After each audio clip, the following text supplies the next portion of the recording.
Welcome to this short lesson on Protest and Progress 1960 to 62, the Greensboro Sit-In.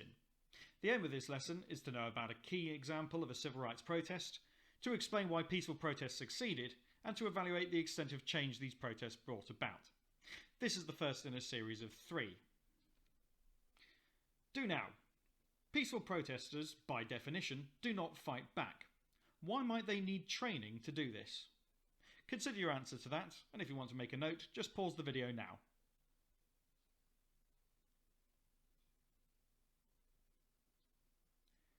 Well, the fact is there are many types of training. This is not training in terms of fighting back, nor necessarily training directly about self-defense. This is training about how not to fight back under very serious provocation. All of us have a point at which we might snap, especially if we're made frightened or angry. It's part of our human nature.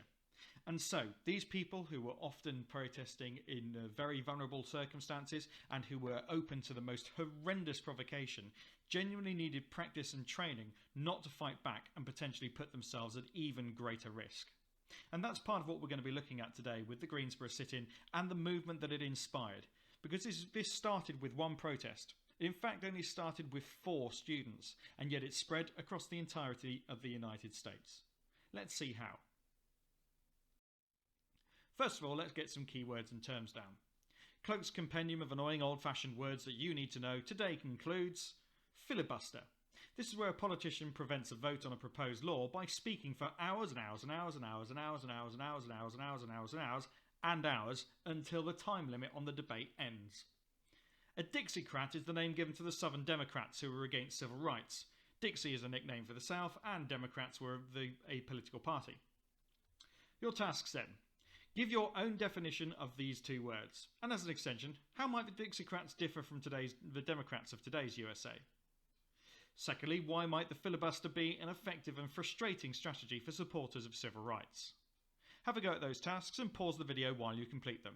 Pause now.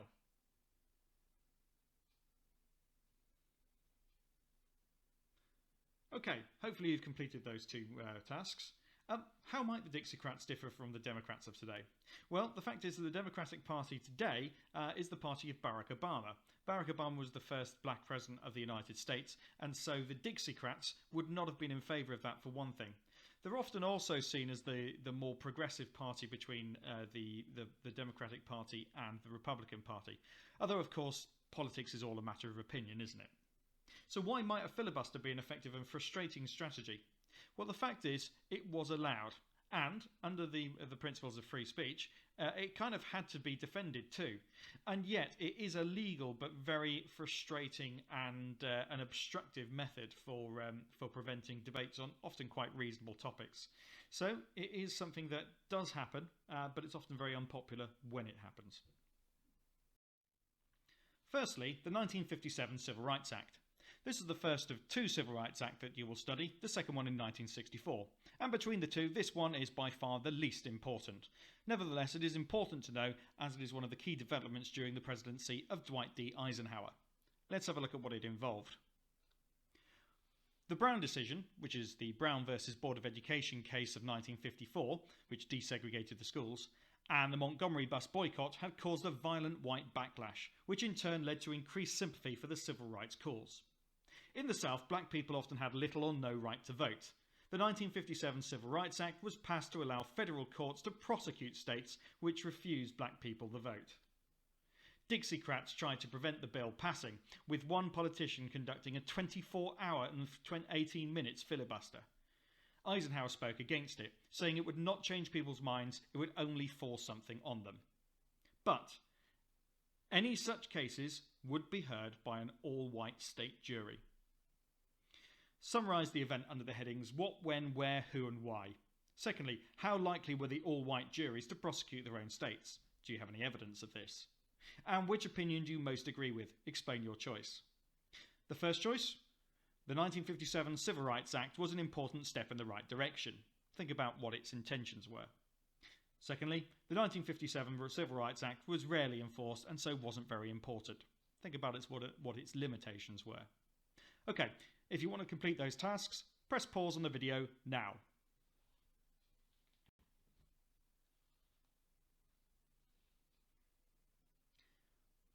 Okay, so what was this? This was an act to help support black people to get the vote within states. When was it passed? 1957. Where? Well, the entirety of the United States. This was a federal decision. Who did it involve? Well, it involved Dwight D. Eisenhower, who was the president at the time, but bear in mind that he spoke against it. And why was it passed? Well, it was passed because there had been increased sympathy for the civil rights cause. So how likely were these all-white juries to prosecute their own state? Well, let's be honest, very, very unlikely. Consider that even open and close murder cases where there was an all-white jury, the all-white jury would usually acquit a white defendant if the victim was black. So it wasn't likely that they were going to convict their own state either. Really, this shows you why it was so important that these particular acts came in. In order to serve on a jury, you needed to be registered to vote. If you couldn't register to vote, you couldn't be on a jury. And so this is why it needs changing. What about the opinion you most agree with? Well, I'm not going to tell you what to think there. I'm sure you've made your mind up, though. Let's move on. The Greensboro Sit-Ins. Okay, this is a really important event which leads to a wider sit-in movement. So we're going to find out what this protest involved and what exactly a sit-in was. On February the 1st, 1960, 4 black students in Greensboro, North Carolina, went to have lunch at Woolworth's department store. They're pictured down the bottom there. Now that might not sound all that unusual until you find out what they did next. Isel Blair, Franklin McCain, Joseph McNeil and David Richmond, in the picture, were refused service at the segregated food bar. They stayed until closing time, just patiently waiting, occasionally asking for service. The next day, 25 students repeated this protest, working in shifts. By February the 4th, over 300 students, black, white, male, female, were working in shifts to sit in at the bar and challenge segregation. The press publicised the protest, and then hundreds and later thousands of people, black and white, were taking part in similar sit-in protests across the country. One of the reasons why white protesters took part in this as well is because, remember, by having black and white students sitting together, they were directly breaking the segregation separate but equal laws. Not that separate but equal ever meant anything about equality. So your tasks. Again, summarise this event under the headings: what, when, where, who and why. What is significant about the fact that white and black people took part? And thirdly, what was the wider point of the protests? It wasn't just about getting served at diners. Pause the video now while you complete those tasks.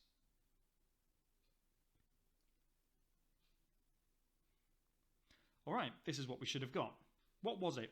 Well, this was a peaceful protest at diners. When did it take place? It started on February the 1st, 1960 and then continued. Where? Well, the original one was in Greensboro, North Carolina at the Woolworths department store. Who was involved?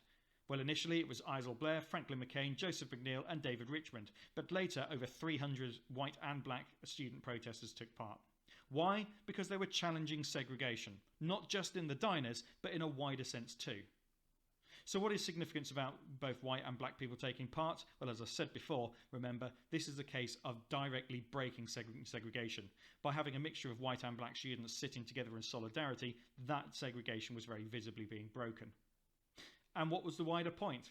Well, like I say, this is not just about being served at diners. If they can demonstrate that segregation in the diners is wrong, that will apply to all other public places too. But the diners are a convenient place in which to demonstrate this point. So, the Greensboro Sit-In was a really important movement. What I've done here is I've also included 2 links to a couple of videos which gives you an idea of some of the training that was involved. It's worth watching these, even though they're quite uncomfortable viewing, especially in terms of the amount of racism and violence that these people had to suffer. So, with that in mind, we're going to now look at what the backlash was against them and how the movement spread. Firstly, have a look at the picture. This is typical of the sort of reception that sit-in protesters would get once the word spread. You can see a group of white racist protesters behind them, tipping things all over their heads. Notice as well that these sit-in protesters are a mixture of both white and black students, as was quite typical of the movement. You can see that they've got things like the salt and sugar and sauces poured all over them. But look how they're reacting. They are certainly not happy about it, that is clear. But are they actually doing anything back? No. Are they even looking at them or speaking back to them? No, they are completely blanking them. And this is a very powerful tactic. If they fight back, they're outnumbered and the law would not support them. And so they just had to stay put. I can't imagine how difficult that must have been. So, Congress of Racial Equality, CORE, and the Southern Churches Leadership Council trained students in non-violent protest tactics. You may have seen some examples of this training in the videos I linked. So they were trained in these tactics so that they didn't respond to the provocation that you see in the picture. Student groups were invited to meetings, and at one, the Student Non-Violent Coordinating Committee, which was later pronounced SNCC, was set up. SNCC is a really important group which we'll come back to again and again during this course. So how effective were the protests? Well, here's some bullet points that help explain that. Civil rights groups helped spread the protests rapidly across the country. Some white Southerners joined CORE and SNCC despite threats, so we've got an expansion of white support, even in the South, for the civil rights cause. 50,000 people took part. Remember, it only started with 4 students, so this was hard to ignore. Sit-ins were very visible. Unlike boycotts, they were a direct challenge to segregation. Remember, a boycott means you just don't turn up to use the service. A sit-in means you do turn up and you demand the service. Sit-ins were very visible in the media. Coverage was mainly supportive. And the protests spread into the north as well as the south. The protests spread from being a mostly black student protest to many other people too, so it had broad appeal. Your tasks then. Once you've watched the videos, describe the sort of training that CORE and other groups provided. Secondly, why were visual protests so effective? And thirdly, as an extension, which of the bullet points above is most significant in explaining why the sit-ins were an effective protest? Explain your choice. Remember, the more notes that you make on this, the better revision your notes you'll have to take with you. So, pause the video now and complete those tasks. Hopefully from the video we picked up the fact that the CORE and SNCC organisers would reenact the situation of the sit-ins. So volunteers from those groups, both black and white, would shout racist abuse of each other, spit at each other, tip things over each other, in order to train themselves for what was likely to be said to them and done to them during these protests. So the whole training process must have been very, very unpleasant too, but really vital in terms of learning how to control your emotions and not lash out. So why were these visual protests so effective? Well, it was hard to ignore them. Not only did this disrupt the businesses, putting pressure on them to demand that the rules changed, but it was really hard to ignore what was going on in people's communities with these protests. And again, this is a good example of peaceful protesters maintaining the moral high ground and showing up the racism and the violent thuggery that went with it for what it was. Which of the bullet points is most significant? Well, I'll leave that one up to you, but I'm sure that you'll be able to explain yourself. Let's move on. Here's an opportunity to do a practice source question. This is the sort of question that you might find in paper 3 of the Edexcel exam. How useful are sources C and D for an inquiry into the significance of the Greensboro Sit-In? Explain your answer using the sources and your knowledge of the historical context. It'll be worth checking to make sure that this video is being displayed in HD at the moment so that the text is nice and visible. By the way, these 8-mark answers require you to judge the reliability and usefulness of these sources rather than just what they tell you. Usefulness means information that is relevant, that you can trust. It must be both things if it's going to be useful. And you must be focusing on the significance, so the importance of the Greensboro Sit-ins. Let's have a look at the first source. Source C, from an interview given in 2015 by Samuel Jones, a student who joined the Greensboro Sit-In on the second day. So this was way back in February 1960. He explained what happened at the store after the store closed on the first day of the sit-in. When they, the 4 protesters, returned to the college, a big discussion was held with the rest of the students. We decided to all go back to the lunch counter the next day. When we got there, some of us took a seat at the lunch counter in an orderly fashion. After a while, the ones at the counter were asked to leave. When they left their seats, the rest of us sat down. This scenario was repeated daily until July the 26th of 1960, so it went on for months. When we first started, none of us realised what we were getting into, or the impact it would have had on history. Alright, let's have a look at source D. From an account by Julian Bond, who was one of the first SNCC members. Remember, SNCC is the Student Non-Violent Coordinating Committee. On the 15th of March 1960, he led a sit-in to desegregate the lunch counter at Atlanta's Government City Hall, Georgia. You could say that I was inspired by the Greensboro Sit-In. The Atlanta sit-in was a logical follow-on from Greensboro, though we didn't know how big the sit-in movement would get. We went into the cafeteria and I collected a tray of food. When I approached the cashier carrying my food, she told me, "This is for City Hall employees only." I said, "You have a big sign outside saying City Hall cafeteria, the public is welcome." She said, "We don't mean it." She called the police and we were arrested and taken to jail. Okay, on the next screens, what I'm going to be showing you is my brief analysis of this. I won't be providing a model answer today, but by all means do have a go at practicing this question, as it will be useful practice for your exams. If you want to do that, it would be a good idea to make sure that this is playing in HD, to take a screenshot, maybe print it so you can annotate the sources, or possibly just pause it so that you can work from the screen. If you're going to do that, pause the video now. If not, let's have a look at my really quick analysis. And you can do this so quickly that it can form a plan for your answer if you're just doing a real quick check of what the sources are showing you. Firstly, source C. What I use as a quick checklist is the word real. This stands for relevant, enough, author, and limitations. Here's how I do a quick analysis. Is this relevant info? Well, yes, the source is about the sit-ins, so it's directly relevant. In fact, it's about the first sit-in, the Greensboro sit-in. Does it have enough info? Well, not really, no. The source gives some information, but not much about the wider significance of the sit-ins, and that's really what the question was asking us about, the wider significance of the sit-ins. What about the author and the origin? Well, this is useful. The author was there, so is an eyewitness to the event. We can trust this information. Limitations? Well, the author was recalling events from 55 years earlier. Some details may not have been accurately remembered. However, I do somewhat feel that this is a bit unfair. Big events in our lives we do tend to remember really well, and this assumes that everybody forgets information from years earlier, which is not true at all. When we think about how we interview older people about the past, their memories are often really sharp.